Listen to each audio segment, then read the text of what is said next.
धन्यवाद अध्यक्ष महोदय। मैं अपने पार्टी का और इस देश के माननीय प्रधानमंत्री जी का शुक्रगुजार हूं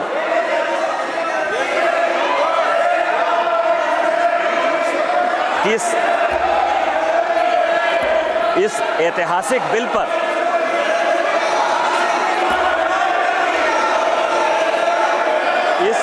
इस ऐतिहासिक बिल पर मुझे बोलने का मौका दिया। सर सी बात कह सकता है, प्लीज बैठिए। नो सर सर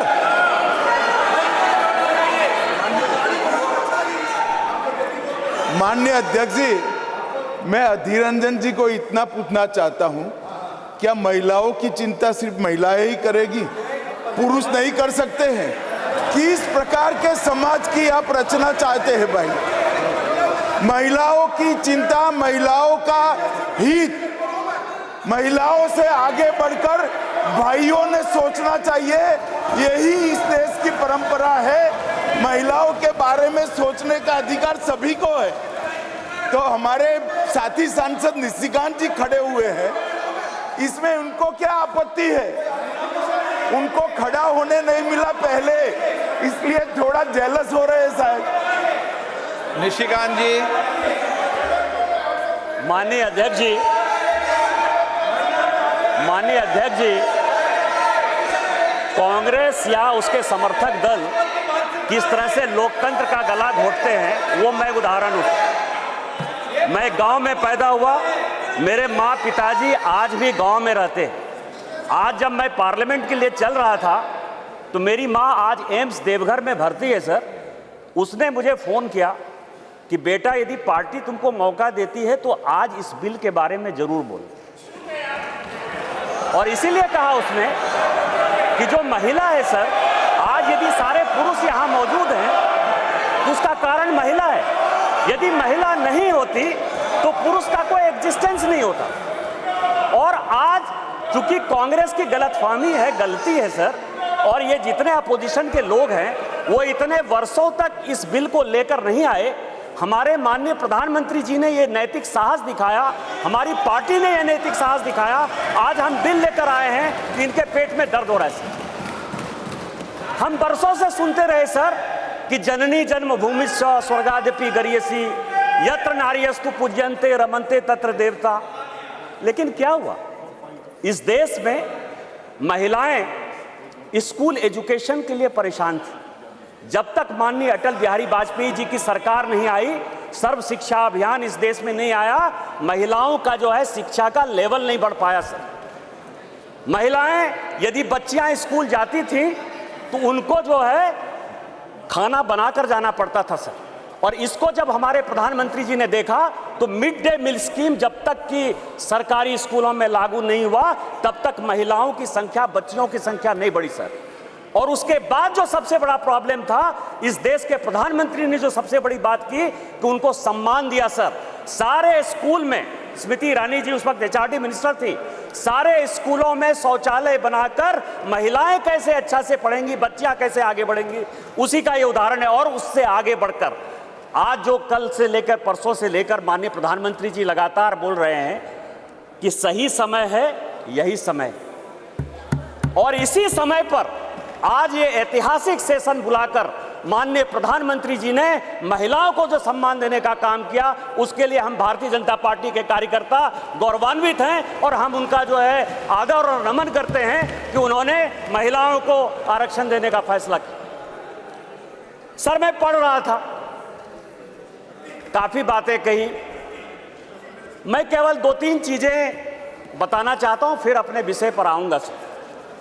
ये देश इस संविधान से चलता है और इसका आर्टिकल 82, मनीष तिवारी जी यहां बैठे हुए हैं, कल से लगातार वो संविधान संविधान संविधान की बात कर रहे हैं।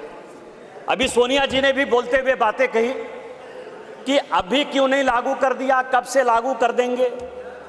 ये देश संविधान से चलता है।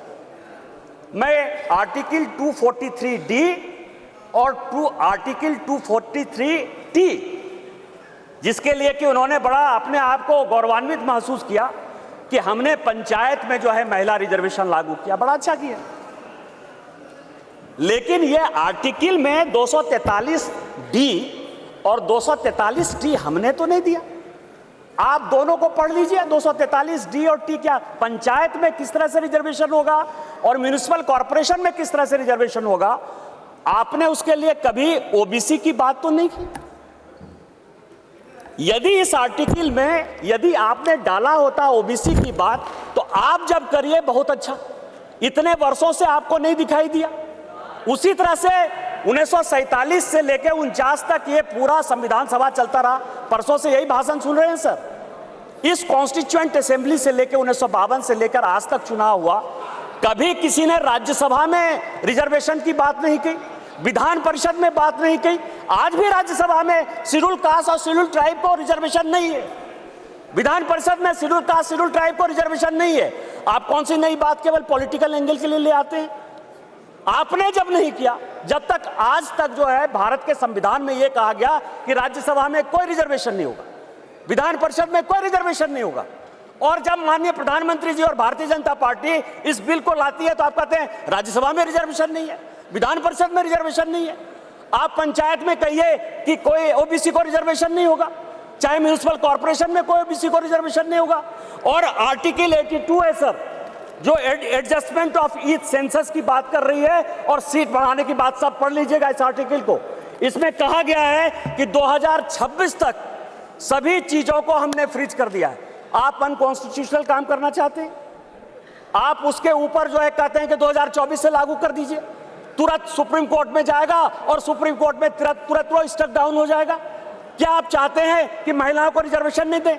और जिस तरह से आप केवल राजनीति के माध्यम से इस महिला रिजर्वेशन को लॉलीपॉप बनाते रहे, घुमाते रहे, वही भारतीय जनता पार्टी करे। हमारे प्रधानमंत्री जी हैं जो कहते हैं कि जिसकी मैं शुरुआत करता हूं उसका अंत भी करता हूं। यदि ये महिला रिजर्वेशन यहां आया है तो महिलाओं को अधिकार मिलेगा, मिलकर रहेगा, दुनिया की कोई ताकत इसको नहीं रोक सकती है। लेकिन इनके यहाँ क्या दिक्कत है सर? इनके यहाँ सबसे बड़ी दिक्कत है, और अभी जितने स्पीकर बोलने वाले हैं सर, वो स्पीकर 2026 में ये आर्टिकल 82 पढ़िए, संविधान को जो है पढ़िए, जो संविधान में लिखा हुआ है कि सेंसस होगा, सेंसस के बाद डिलिमिटेशन होगा, और डिलिमिटेशन के बाद जो है हम उसको लागू करेंगे। और ये आर्टिकल 82 कह रहा है, ये 82 कह रहा है।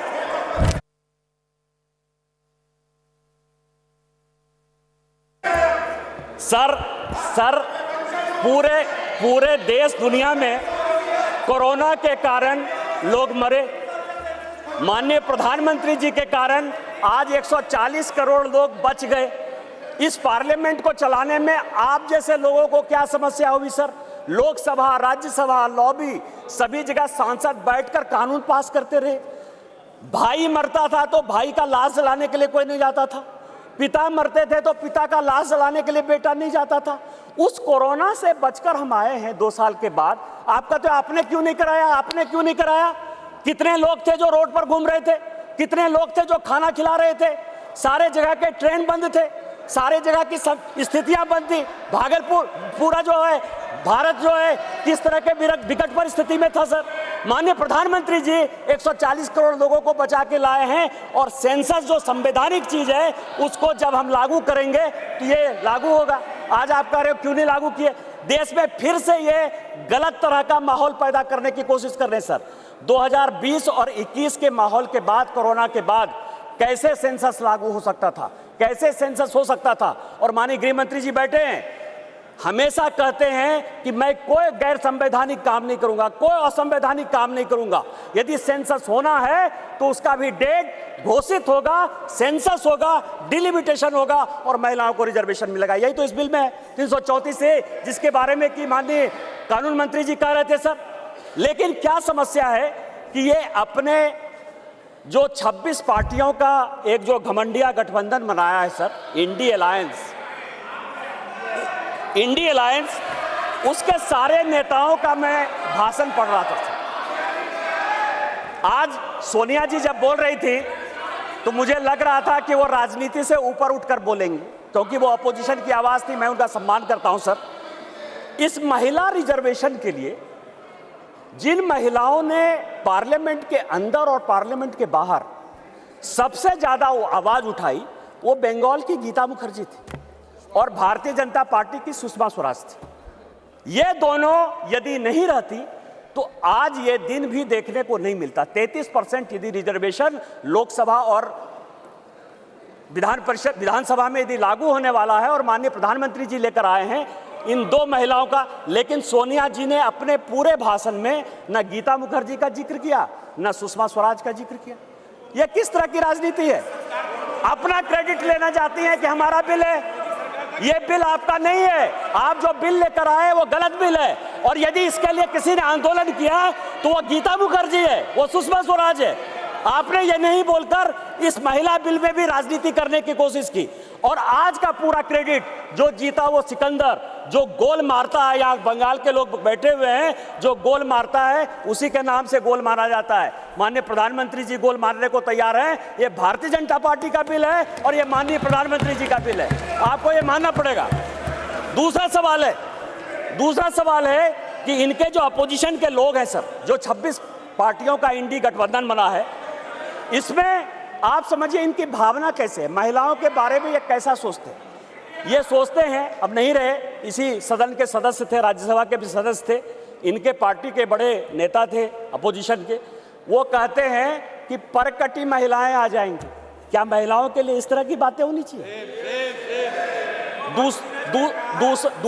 दूसरी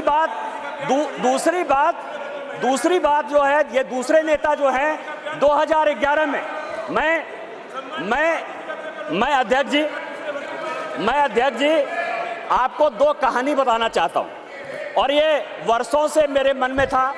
इस पार्लियामेंट में 2 बार संजोग से मैं 2009 में सांसद बनकर आया, अनुराग ठाकुर जी से लेकर राजनाथ जी सबों के साथ काम करने का मौका मिला सर। 2011 और 2013 में 2 भयंकर घटना हुई इसी वेल में। 2011 में जब 2010 में ये बिल पास हो गया राज्यसभा में, और जब यहाँ 2011 में जिसको कि ये लागू नहीं करना चाहते थे बिल लेकर आए, और जब बिल उधर से इंट्रोड्यूस हो रहा था तो इन्हीं के सहयोगी दल के सांसदों को इसी कांग्रेस ने इसी वेल में पीटा सर। 2 बिल था, एक महिला रिजर्वेशन का 2011 में, और 2013 में प्रमोशन इन रिजर्वेशन। और प्रमोशन इन रिजर्वेशन में मैं जब बात करूंगा तो ये पूरे के पूरे बेंच खड़े हो जाएंगे सर।